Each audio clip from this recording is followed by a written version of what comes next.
Just after 5 p.m. on March 24, 2013, Aliza Sherman stood on a downtown Cleveland sidewalk outside the office building at 75 Erie View Plaza, waiting to be let inside. The 53-year-old nurse had come to meet her attorney 2 days before her contested divorce trial was set to begin. Tragically, she never made it inside, and within minutes, she was stabbed to death. It would then take more than 12 years to solve the mystery behind this brutal murder.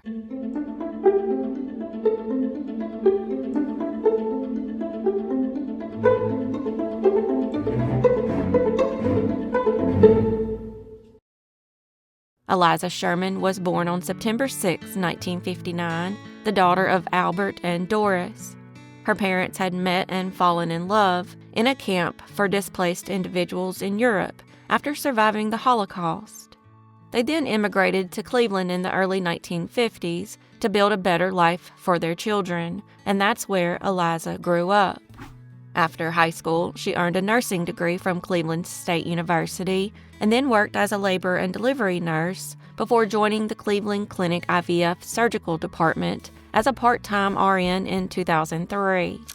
She eventually went full-time, and by 2006, she had been promoted to clinical coordinator at the facility. Those who knew Aliza described her as an extraordinarily selfless individual, the kind of person who lifted others up without ever expecting anything in return. Her daughter, Jennifer, would later say that her mother was the best human she ever knew. Unfortunately, by 2011, Aliza's 31-year marriage to Dr. Sanford Sherman had reached its breaking point, and on June 20th of that year, she filed for divorce. Their relationship had become tumultuous, and more than 20 times, the Beechwood police had been called to the house. Regardless, even after the filing, Aliza continued living in the same house as her estranged husband for roughly a year and a half as the divorce slowly worked its way through the courts. Because the divorce was contentious and heading to trial, she hired a well-known Cleveland divorce firm, Stafford & Stafford, and attorney Gregory Moore took on the case. The trial was scheduled for March 25, 2013, and a day before that, on the afternoon of Sunday, March 24th, Aliza received word that she was needed at Moore's office to prepare for the upcoming hearing. So she drove downtown to 75 Erie View Plaza, where the firm kept its offices. Upon arriving at 4:30 p.m., she found the building's doors unexpectedly locked. Unable to get in, she returned to her car to escape the cold and began waiting. At 5:13 p.m., she returned to the office and found the doors still locked.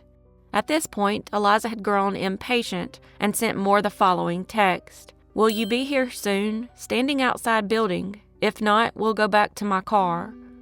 A minute later, she sent another text that read, "Will you be here soon? Kind of cold." A minute later, Moore responded, letting her know he'd actually been there the entire time. So she informed him that the door was locked and that she had been waiting for about 45 minutes and asked how she could get in.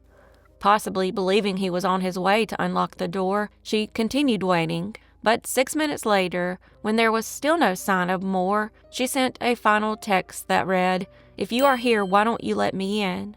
I guess I will go back to my car. Too cold. Text me when door is open. Thanks." Immediately following the text, Aliza turned to walk back to her car, and that's when a figure dressed in dark clothing with their face and hands fully covered emerged from a neighboring structure. The person had a knife and began attacking Aliza. For a moment, she was able to escape, but the person chased her down and stabbed her a total of 11 times. An employee inside the building heard screaming from the sidewalk and called 911. The caller then immediately ran outside to check on her and said it was clear Aliza was trying to speak, but the only words he was able to make out were, "I'm dying." Paramedics rushed her roughly 5 miles to Metro Health Medical Center, but her wounds were too severe, and at 6:14 p.m., she was pronounced dead. From the beginning, investigators believed Aliza had been targeted, and the most useful piece of evidence was a grainy 10-second surveillance clip that was released to the public and showed a masked figure in dark clothing running from the scene. Due to the timing of the murder, which was 2 days before the divorce trial, her husband, Sanford, was immediately considered the primary person of interest. Investigators had tried to interview him on multiple occasions, but he refused to cooperate, adding to the already growing suspicions. Then a friend of Sanford's named Larry Shanker came forward and told detectives about a conversation he and Sanford had had before the murder. He said while walking on a beach, Sanford explicitly asked him how one would go about committing the perfect murder. So Larry told him that a killer shouldn't use a gun, should wear heavy clothing to fully hide their identity, and should flee on foot to avoid being tracked by a vehicle. When Larry saw the surveillance footage, he was shocked because it appeared whoever had killed Aliza had followed his instructions very closely. The suspect also appeared to have a similar arm injury to Sanford. Larry was so convinced that his friend had murdered his wife that he ended the friendship. Investigators were also convinced and would spend the next 9 years heavily focused on Sanford as their prime suspect. But all that would change in June 2022 when the Ohio Bureau of Criminal Investigation Cold Case Unit was asked to step in. They began thoroughly vetting his whereabouts and checked his financial records and cell phone tower data from the day of the murder, and were able to say without a shadow of a doubt that Sanford could not have been involved in his wife's murder. This was a devastating blow to the case, but investigators had one more person of interest they needed to look into: Aliza's own attorney, Gregory Moore, who some had initially suspected back in 2013. They had even executed a search warrant on his phone, but because they couldn't link the murder weapon to him, they continued to heavily focus on Aliza's husband. Meanwhile, Moore was dealing with his own legal troubles. In December of 2013, he was indicted on charges of inducing panic, with prosecutors alleging he had made bomb threats to courthouses in Geauga and Lake counties. Then, in January of 2016, he was indicted again, this time on multiple felonies connected directly to Aliza's murder investigation, including obstruction and lying to detectives. This came after cell phone data, electronic keycard logs, and witness statements proved he was never in the building that day and had lied about it. A year later, in 2017, he pleaded guilty to one charge related to the murder investigation and 2 charges connected to the bomb threats, and was sentenced to 6 months in jail. While serving his time, he filed an official application with the Ohio Supreme Court to permanently resign from practicing law rather than face a formal disbarment hearing, and the court accepted, officially ending his legal career. In 2021, a year before Sanford was cleared, investigators renewed their interest in Moore and set out to discredit his alibi. Over the next 4 years, they served over 120 search warrants, subpoenas, and legal requests targeting Moore's history. Throughout his renewed investigation, detectives determined that Moore deliberately disconnected his phone from the cellular network for exactly 3 hours, spanning the time before, during, and after the murder. Then, once the murder was over, he reconnected his phone and sent a barrage of texts to Aliza's phone. To investigators, it appeared he was trying to stage a fake timeline.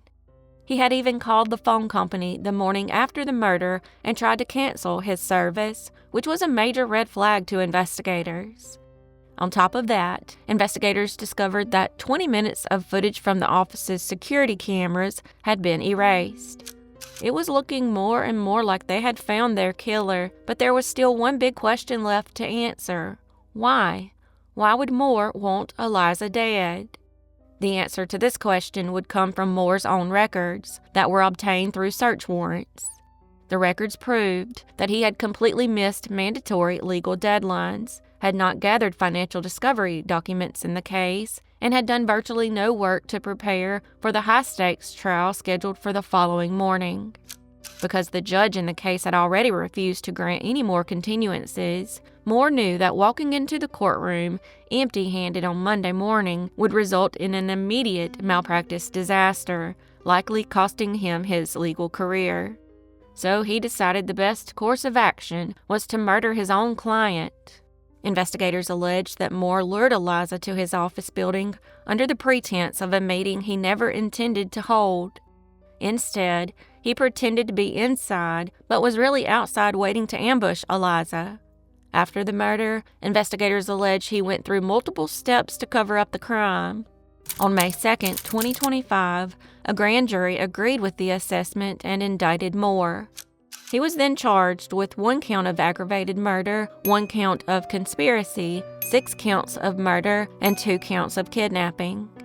At this time, his trial is scheduled to begin on September 14, 2026, and he remains innocent unless proven guilty in a court of law.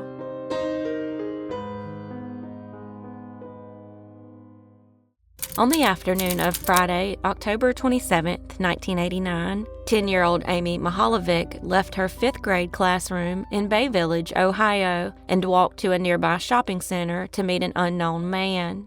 Days earlier, that man had called her home, convincing her to help him buy a surprise gift for her mother's supposed work promotion. Excited to help, Amy kept the meeting a secret. Unbeknownst to her, there was no promotion, and after walking into the shopping plaza that afternoon, she would never be seen alive again. Amy Renee Mihaljevic was born on December 11, 1978, in Little Rock, Arkansas, and by 1989, she was living with her family in Bay Village, a quiet lakeside suburb of about 15,000 people, roughly 15 miles west of Cleveland, along the shore of Lake Erie. She lived with her father, Mark, her mother, Margaret, and her older brother, Jason, who was 1 grade ahead of her. Amy was a small, sweet 5th grader who loved animals, especially horses. She and Jason were latchkey kids, riding their bikes to and from Bay Middle School each day and letting themselves into an empty house in the afternoons while both parents were still at work. Once home, she would call her mother to let her know they'd made it home safely. What no one knew at the time was that Amy had been targeted by an unknown man in the weeks leading up to that October afternoon. Sometime that fall, a man telephoned the Mihaljevic home and told Amy that he worked with her mother, Margaret, and she had just earned a promotion at Trading Times magazine, and that he wanted Amy's help in secretly picking out a gift to surprise her. He asked Amy to meet him after school. Her brother, Jason, had overheard her discussing the shopping trip, but had no clue she was planning to meet a stranger. On October 27th, after being dismissed from school, Amy made her way to the Bay Square Shopping Center. She was wearing a light green sweatsuit, a white windbreaker, and black horse riding boots studded with silver, and she had on a pair of distinctive turquoise earrings shaped like horse heads. She was carrying a backpack that held a black leather binder with a gold clasp that read, "Buick Best in Class." Several witnesses in the shopping center saw her there that afternoon, standing in the parking lot beside a white man they estimated to be in his 30s. Unfortunately, they never spotted the vehicle he was driving. Amy was last observed walking away through the lot with a man, and then she was simply gone. When Amy didn't return home, her family and the community launched into a frantic search. Bay Village Police and the Cleveland FBI mounted what would be described as the most extensive search in Ohio since the disappearance of Beverly Potts, nearly 40 years earlier. Her disappearance drew national attention and became one of the earliest featured cases on America's Most Wanted. But days turned into weeks with no sign of her. Then, on February 8, 1990, more than 3 months after Amy vanished, a jogger came upon her body lying close to the road in a farm field off County Road 1181 in Ruggles Township, a rural stretch of Ashland County about 50 miles southwest of Bay Village. Investigators determined she had died shortly after her abduction, likely within hours. Her cause of death was a combination of stab wounds to the neck and a blow to her head. and the evidence at the scene indicated this was not where she had been killed, but rather where her body had been left. Nearby, investigators recovered 2 items that would become key pieces of evidence: a blanket and a distinctive green curtain, which they believe was used to conceal her. Investigators also suggested it was likely she had been sexually assaulted. When her body was recovered, several of Amy's belongings were missing and have never been found. Those items included her black riding boots, her backpack, the best-in-class binder, her white windbreaker, and the turquoise horse head earrings she was wearing that day. Investigators have long believed her killer kept some of those items as trophies. From there, the investigation became one of the longest running in the state's history. Over the decades, Bay Village police and the FBI would generate thousands of leads and conduct roughly 20,000 interviews. Dozens of people were treated as suspects and asked to submit to polygraph tests. Over the years, new details emerged showing just how calculated the plot to target Amy had been. In November 2006, investigators revealed that Amy had not been the only girl to receive one of those phone calls. Several other young girls in nearby North Olmsted had gotten nearly identical calls in the weeks before Amy's abduction from a man claiming to work with their mothers and asking for help buying a gift to celebrate her promotion. It's unclear how he obtained their phone numbers because some of those families had unlisted numbers. It's possible the suspect obtained their information from the logbook at the local Lake Erie Nature and Science Center. Amy and several of the other girls had all visited the center and written down their names, addresses, and phone numbers. Physical evidence slowly accumulated as forensic science advanced. Gold or yellow fibers were recovered from Amy's clothing, and mitochondrial DNA was sampled from the scene. In 2016, investigators discovered that hairs on the curtain and blanket near her body appeared consistent with those of the Mihaljevic family dog, reinforcing the theory that those items had come from wherever Amy had been. And in more recent years, Bay Village police have confirmed that unknown male DNA was found on Amy's clothing. The trouble has been quantity. The amount recovered was too small, given the technology available to build a profile capable of identifying her killer. Then, in 2019, investigators got a huge break in the case when a woman contacted the Bay Village police and identified her former boyfriend as a possible suspect in Amy's murder. She said she and her boyfriend lived less than 1.5 miles from the shopping center where Amy was last seen. The woman told police that on the night Amy was abducted, her boyfriend uncharacteristically did not come home that night and had called around 10 o'clock to ask whether she had seen the news coverage of the missing girl. Investigators looked into the man and discovered he worked in Bay Village and had family living there, including a niece in the same grade as Amy. They also noted that his appearance in late 1989 was consistent with one of the 2 major suspect composites developed from witness descriptions. Then, in May 2020, 2 witnesses who had seen Amy talking with a man at the shopping center that day each picked this man's photograph out of a lineup. There was also a possible link to the gold fibers that were found on Amy's clothes. The man drove a gold Oldsmobile with a tan interior, and it's believed those fibers could have come from his car. Interestingly, the FBI had already identified this man back in 1989 and were surveilling him on the day Amy's body was found. The FBI records show that he drove near where Amy's body was ultimately discovered, and they could never find a reason for him to be there. In November 2019, the man voluntarily came in for a police interview and made some very suspicious statements, including that back in 1989, it was a dark time in his life, and that he might have met Amy's mother, Margaret, in a bar. He agreed to a DNA sample and a polygraph, which showed he was being deceptive. A search warrant was also executed on a storage unit of his, and evidence was seized, but the exact details have not been released to the public. While this man remains the most promising suspect, they can't match his DNA because the sample from Amy's sweatpants is too small and degraded to build a complete genetic profile. Amy's father, Mark, now approaching 80, has said publicly that his greatest hope is to see his daughter's killer identified within his lifetime, and that police have told him newer DNA technology could offer a breakthrough. Amy's mother, Margaret, who co-founded a fund to teach children about stranger danger after her daughter's death, sadly died in 2001. For anyone who was in the Bay Village or North Olmsted area in the fall of 1989, investigators are asking for your help. The turquoise horsehead earrings, the studded black riding boots, the best-in-class Buick binder, and the green curtain and blanket found near Amy's body remain among the strongest physical links to whoever took her. If you or anyone you know has information about the murder of Amy Mihaljevic, please contact the Bay Village Police Department at 440-871-1234 or the FBI at 1-877-324-6446. Amy Mihaljevic was abducted on October 27, 1989, found murdered the following February, and as of August 2026, this case remains unsolved.